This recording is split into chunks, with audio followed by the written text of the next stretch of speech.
Since ancient times, there have been reported sightings of strange creatures, shadows, which appear in places such as dark rooms, basements, old homes, historical sites, and deep in the forest. These beings have been the speculation of possession and demonic attacks, suggesting an evil presence that is able to move in and out of this world. But what are these strange creatures? Where do they come from, and what function do they serve? If mankind had its genesis in the Garden of Eden, a story closely linked with the legend of Hyperborea, located at the North Pole, where the northern lights bleed out from, then is it possible that these beings, designated as ghosts, shadows, or demons, originate in the same place? Have they been entering our world through the Aurora? We decided to go on a quest.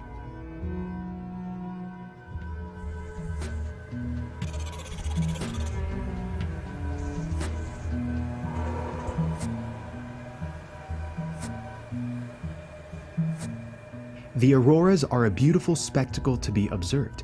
It is the reminder of the 0 point of Earth's magnetic structure. But what if the aurora had a dual function? Could the aurora be the projector of all that seems to plague humanity, in an attempt to return back to the original state before the fall of man, before the genie was released from the bottle? Truth is often hidden in plain sight, using music, movies, culture. When we think of ghosts, we often have this image that they are white, or they wear white sheets. But in the quintessential tale Ghostbusters, there's a ghost, Slimer, who is obviously emerald in color, a plasmatoid ghost who is fought with electric power and plasma. Ghostbusters 2 reveals this emerald color in conjunction with the ghost realm as well. When this deep emerald color appears, as it's been shown in many movies, we're dealing with a force that represents the nature of existence, the Aurora Borealis, and a type of enchantment which leads us to the north. Could it be that the emerald energy of the heart of Earth has been broadcasting ghouls?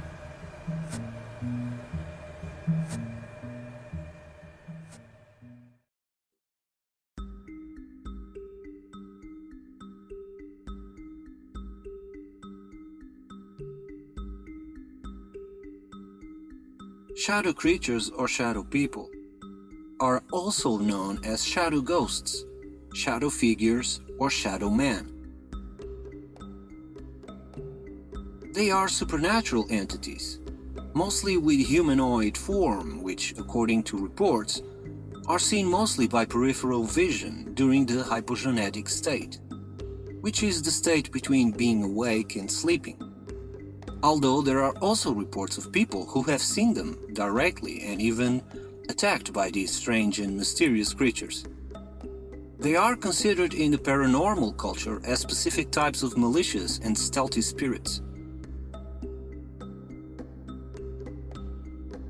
Mainstream science has attempted to explain the phenomena of shadow people by denouncing them as optical illusions, hallucinations brought about by psychological circumstances like sleep paralysis, or even by the phenomenon known as pareidolia.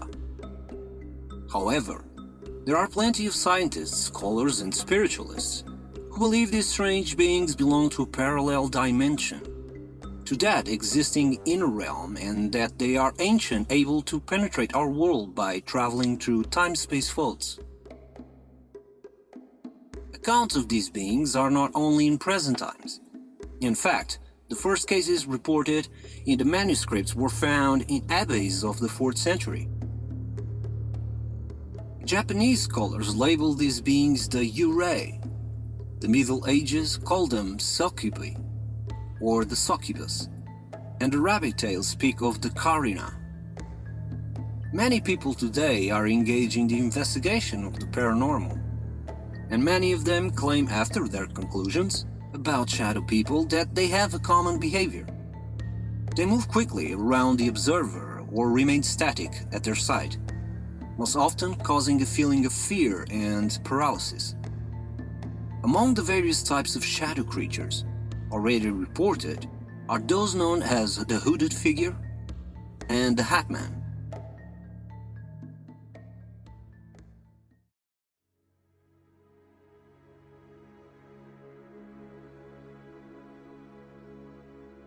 According to the Judeo-Christian belief, these encounters can be explained by the tale of angels and demons, who fight an ongoing battle behind the scenes of existence. Interestingly, angels and demons were at first the same thing. Beings of light were endowed with the attributes we label as dark, such as pride, hate, and fear.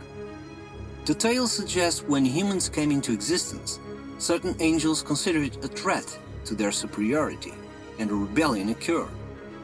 The angels who went against the will of God became hateful, and they were led by one called Lucifer.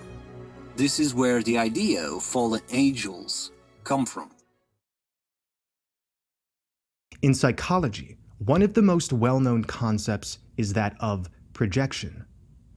This is when the human ego defends itself against unconscious impulses or qualities, both negative and positive, by denying their existence in themselves while attributing them to others. During projection, we are essentially taking what's within and observing it without through our own biases and judgments. We can draw the connection between psychological projection and the Hermetic law of as within, so without. The whole concept is, if we can realize the wisdom in the idea of the Tao, of the One, that a unified consciousness displays to us all shades of its qualities, while the shades themselves appear separate, then we can grasp projection in a more multidimensional sense. One consciousness broken into two. This is what angels and demons seem to suggest. After all, the light and dark need each other like the black and white squares on a game board, a Masonic symbol we're constantly shown.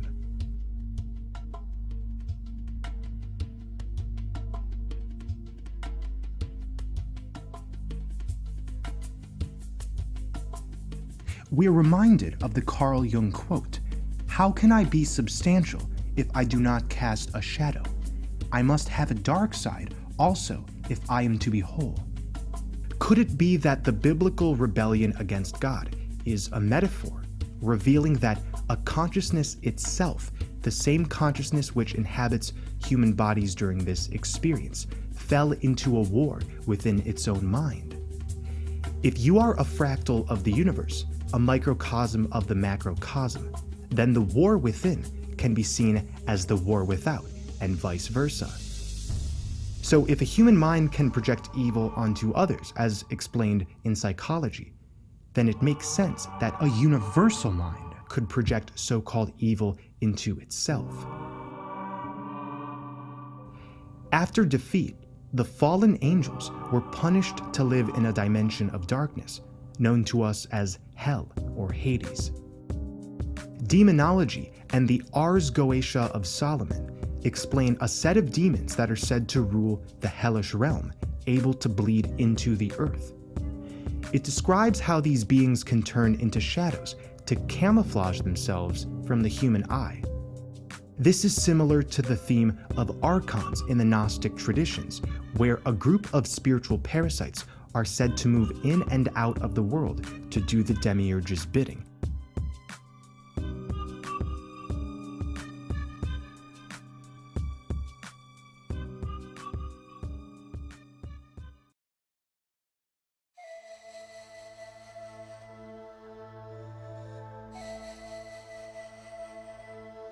In Asia, more specifically in Japan, the stories of ghosts or spirits are part of the country's folklore, heavily rooted in Japanese culture. And although the culture is quite unknown in the West in respect to this subject, we found a surprising connection of the tales with the auroras. As we know, there are two types of auroras, one to the north and one to the south, Borealis and Australis, respectively. Australis shares a phonetic connection with astral, which is a field often associated with stellar voyages through meditation and other practices. And although this connection is obvious, we had not found one with the word Borealis, at least until now. The name commonly used for ghost in Japan, again, is Ouray. The name consists of two kanji, Yu meaning faint or dim, and Rei meaning soul or spirit. But there is an alternative name that links with the aurora at the north called Ouray, which in Japanese means ruined or departed spirit.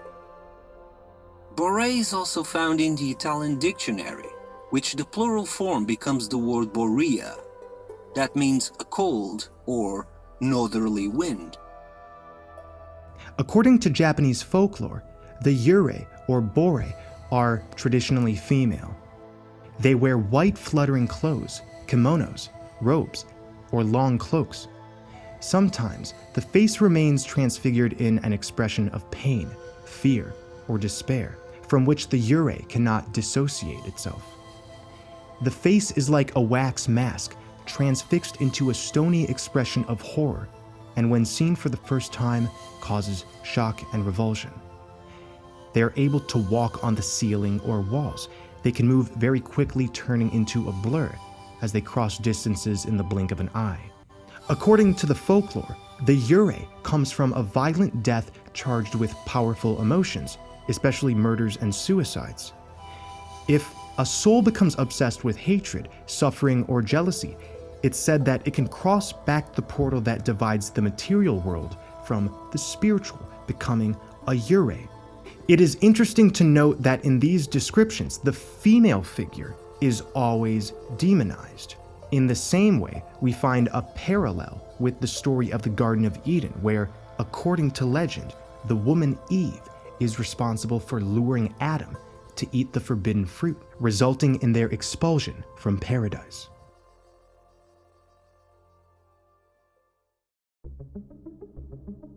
We mentioned Hyperborea at the beginning of this video. Hyperborea means beyond Boreas, or the Borealis, suggesting the center holds the keys past this cold wind of demons, a projected fallen consciousness. One of the most famous portraits of a Ouray or Ouray is found in the 2002 film The Ring, where the ghost comes out of the water well. The representation of the girl coming out of the water hole may be indicative of the fact that these spirits enter our dimension through the auroras in the north. For years, we have been explaining that the central north houses a black sun, and that the auroras are expelled from there, similar to a nuclear reactor. The center is often described as the cauldron of the mother goddess in Celtic mythology. So it is no surprise that in The Ring, this analogy is recreated by the ghost coming out of the water pit, or the figure of the black sun with a ring in the various presentation covers of the film. Like the Ouray in The Ring, the shadows and spirits come out of the well of the subconscious of the black sun. We fight with the shadows that are a part of our own creation, a part of our own being. It's evident we've been looking at ghouls, shadows, and demonic forces as separate from the self, when perhaps they are nothing more than a reflection of a dualistic paradigm, maintaining suppression and a lack of integration of that which we call dark.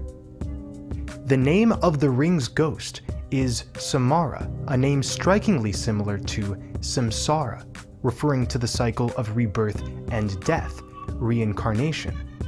So we have an etymological thread between the Aurora Borealis and the Ouray or Bore. We observe the most famous depiction of a Ouray, revealing the link between Saturn, the black sun, Father Time, and birth and death itself.